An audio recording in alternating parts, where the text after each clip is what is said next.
Good morning. We thank the Lord sa sining nga privilege nga sa gihapon kita makapadayon sa pagpamalandong sa iyang pulong.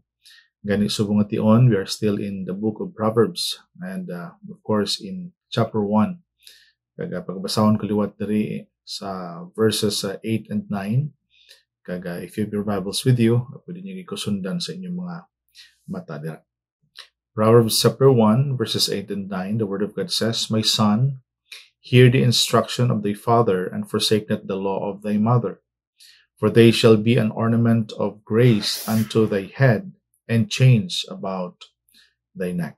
May the Lord bless the reading of His word. Last time we studied about the wisdom of listening to our parents. Subong makita naton diri that the Bible would remind us about not only the wisdom, but the beauty of listening to our parents. I know and I believe nga sa aton tawhanon nga panguna-una, hindi malang nami nga kinahanglan kita magdwell. But the Bible is clear nga ginahambal niya sa aton. By listening to our parents, there is beauty. In other words, meaningful, applicable para sa aton, kaga helpful sa kung ano man ang mga bagay nga gina-remind sa Ginoo sa aton through them. Knowing that they are people nga hindi lang ginbutang sa aton para magsaway, but they are people who are great help, not only in our physical nga growth, but much more in our spiritual nga tubo sa Ginoo. But then makita naton diri una-una gid about the beauty of listening to our parents. Una-una, their wisdom is like graceful jewelry. Sa isa ka translation sang Bible, it mentioned there that a graceful garland for your head and pendants for your neck. Talking about sang jewelry. Of course, kung kita ipa-evaluate sa sira nga jewelry, ang ato niya nga pagtulok permi mahal. We need to take an extra savings in order nga makuha nato nila. And then kung ara na gani sa aton, mambal ka akon maning nga tagaan sang extra nga paghalong. You know why is it makita naton diri nga amo ni ang pagtipik naton? You know, in every word nga ginahambal dira kag gingamit sang aton nga mga ginikanan through the Bible nga ginahambal sa aton are precious and meaningful words, advices, even counsel nga kinahanglan naton gid sa aton kaugalingon. In other words, hindi nila na paghihambal, hindi na mangin aton una-una if we will not take sang sina nga mga bagay nga hindi naton makita man lang ang truth and even ang help dira. But then, normally, sa isa ka tao, sa isa ka bata, ang pinakabudlay is the heart. The heart that willing to accept any word or even encouragement or correction nga halin sa ginikanan. But then makita naton diri that even though sang una we are negative sa ano man ginhambal, and then we found out nga inikili mga precious like a jewelry. Another thing nga makita naton diri, a graceful wreath to your head and ornaments about your neck. To sum up, sang sining mga bagay bala nga ginapaanggid ini sa jewelry, makita naton diri nga hindi ini basura. Hindi ini mga bagay yung sa diin ginahatag lang sa aton para ma-hurt kita. But these are blessings nga makita naton nga very, very interesting, knowing nga even though nga amulang kita sini, may mga weaknesses kita, and sometimes do hindi pa naton nabaton, but God is always willing to give. Sang sini nga mga special, precious thing, words, advices, counsel, encouragement para sa aton through our parents. You know, not only their wisdom is like graceful jewelry, but children, secondly, children made attractive by their parents' wisdom. Si Adam Clarke inhambal niya, that is filial respect and obedience will be as ornamental to thee as crowns, diadems, and golden chains and pearls are to others. Children made attractive by their parents' wisdom. Kung ano man ang ara kita subong, maybe makita may makugalingon, successful ka na, that because of the wisdom of your parents. Di kayo magbalikid nga magambal nga, inano man kamuti man. And yet you realize nga kung ano ang ara sa aton subong, what we are right now, that because of the blessings that we received, nga kung sa diin ginhatag sang aton manginikanan, nga naghalin sa Ginoo. Kung aton tulokon kadakos ang aton kabalaslan, kadakos ang aton na kinanglan, nga balikan sa aton manginikanan. But I know, wala man sila expect sa kung ano dara. But what they want is to respect them, to love them, and to consider those every blessings of words, whatever statement dira, encouragement man, correction dira, you have to acknowledge, knowing nga ina naghalingid sa Ginoo. Matanaw nato naging responsible sila.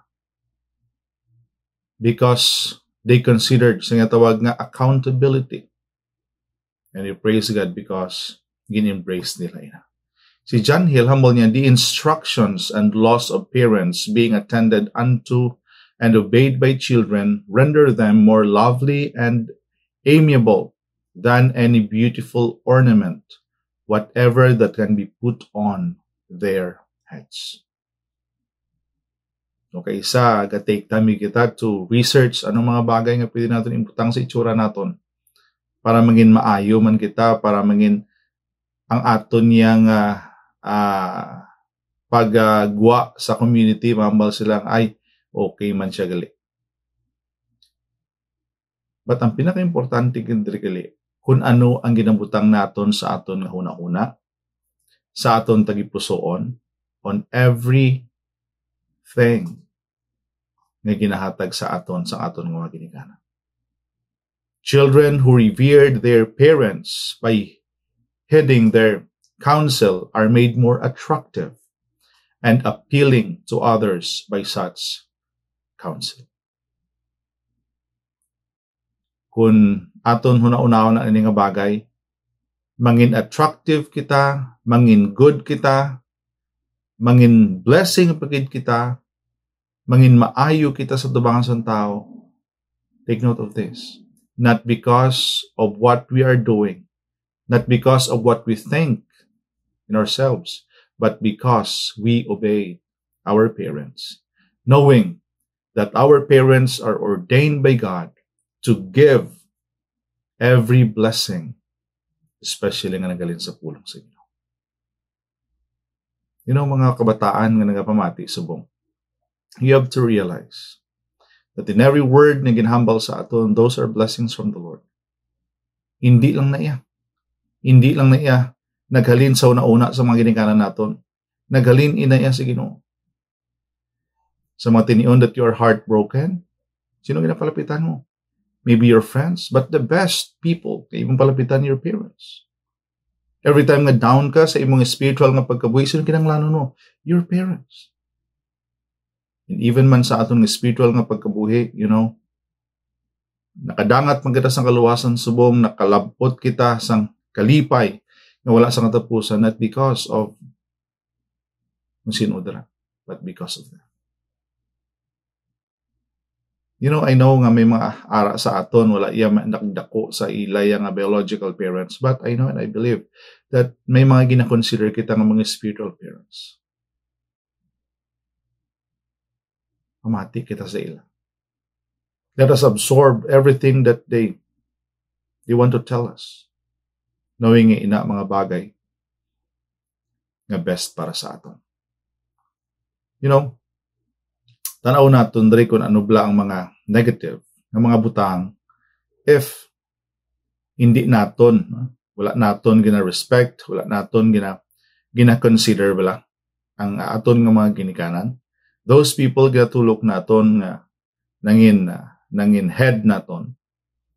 Kaga ini of course nagahatag gid sang disrespect not only for them but of course sa Ginoo. So as expressed by King Agor, many children do not honor their parents. That's reality. Amo na dara sa may Proverbs chapter 30 verse 1, the words of Agor the son of Jake, his adherents, this man declared to Ithiel and Okal. In verse 11, there is a generation that curses its father and does not bless its mother. Reality. May ara gid nga bata nga amo ni baten ang pamangkot ano ang sunod sa iya. Mangin successful siya ayhan. I know and I believe maybe mangin successful siya sa piyak nga bahin, but then they will reap a consequence of being disrespectful sa ilang mga ginikanan. You know, ang Proverbs nag-warn of a tragic end of those who dishonor parents. In Proverbs 30:17, the eye that mocks his father and scorns obedience to his mother, the ravens of the valley will pick it out, and the young eagles will eat it. Tabla. Bisan ano pa na katulok man sa imong hugalingon that you are amuna, but then kung kina-disrespect mong imong ginikanan, duparyo ka lang sa kabagay nga wala sang pulos. Para lang sa imo pulos ka. Pero ang tutuod, wala gali sang pulos.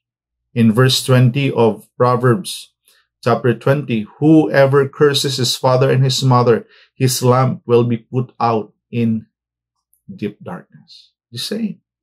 Wala gid. Wala gid. Magaantos kita. Magaantos ikaw.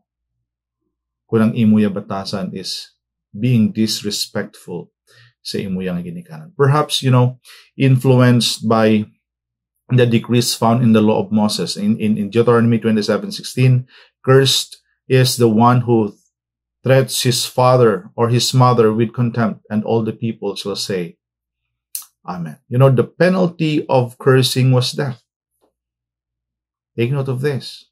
Because in Leviticus chapter 20 verse 9, it says, for everyone who curses his father or his mother shall surely be put to death. He has cursed his father and his mother, his blood shall be upon him. Kita mo ano ang natabo sa mga tao, mga kabataan, nga wala nagrespeto sa mga ginikanan. Diyan sila subong. Ano sila subong? Maybe ang iban sila subong proud gyapon because maybe of what they are right now. Maybe ara na sila sa sitwasyon nga gina-enjoy nila kung ano ang kalipay. And yet, ang Ginoo wala nagakalipat. To give us punishment, correction, consequence, kung ano man ginahimo nato. And the penalty of rebellious son was likewise still in Deuteronomy chapter 21 verses 18. If a man has a stubborn and rebellious son who will not obey the voice of his father or the voice of his mother, and who they have chastened him, will not heed them.